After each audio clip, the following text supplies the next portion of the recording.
quick look at the menu here.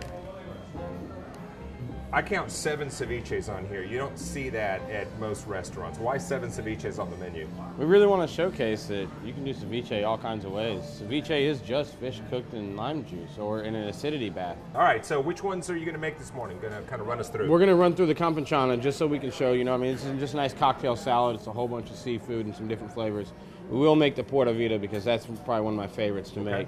And the Terradito, so we can show that we also do use a different eclectic variety of Asian influence into some of our ceviche dishes as well. Well, let's close the menus and make some ceviche. Let's do it. All right. And basically what you always want to do is you always want to make sure you have a nice dry surface to go with. You don't ever want your knife slipping and really hurting you. You know, and so we're just going to take the fish, and I mean there's several different ways to break down the fish, so it's endless into what can be done. We just come along the collar right here, get as much meat as we can.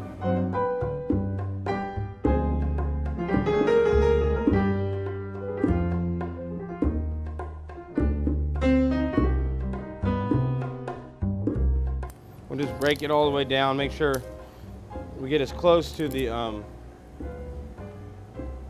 bone as we possibly can. We don't waste anything. Just gonna take the skin off.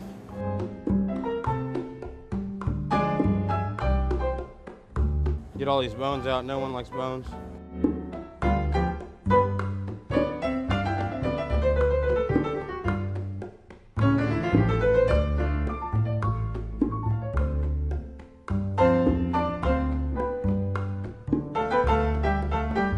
We'll just take it down and we'll just break it down. And then we'll bring it into cubes. Small cubes so it cooks, but you know, big enough cubes to really get to feel the fish in your mouth.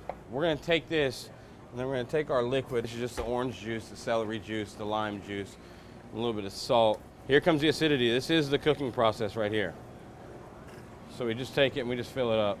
You want to put a little bit of salt in there with it, and what the salt does is it changes the pH level of the acid bath, so it allows it to cook all the way through at a faster rate. So there's a little trick. I mean, you don't technically have to do it. You can just let it sit in there without it. I've learned that it's the best way to do it. Lid on into the fridge, man. Let it sit there as long as you can. You know, an hour.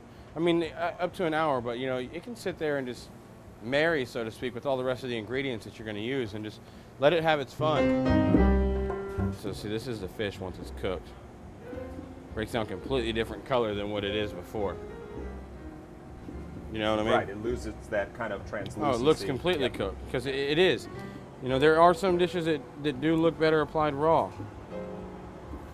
So we'll just take some fish and put it in there. I grab a little bit of pico de gallo. Pico de gallo is good with everything. So I grab a little bit of the pico de gallo, put it in there. Take a little shallots with mine. And then I go ahead and I reach over here, grab myself some of the fresh cilantro. This is a Campechana. This is it right here. This is the top secret stuff. So we just take that and just pour a little bit in there. And that's just a little bit more of a tomato cocktail salad, so to speak.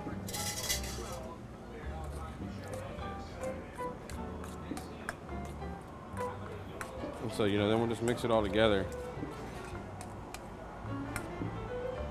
Just because you cook it with the salt, though, you still put a little bit at the end, sure. Put a little bit at the end. Really bring out all the flavors together as they go into it. We're gonna put some crab meat in there. I got some golf lump crab.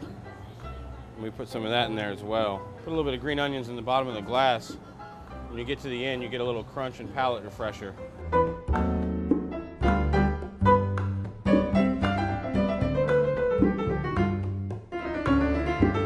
Put some tortilla chips with this one. Not all of our ceviches have tortilla chips.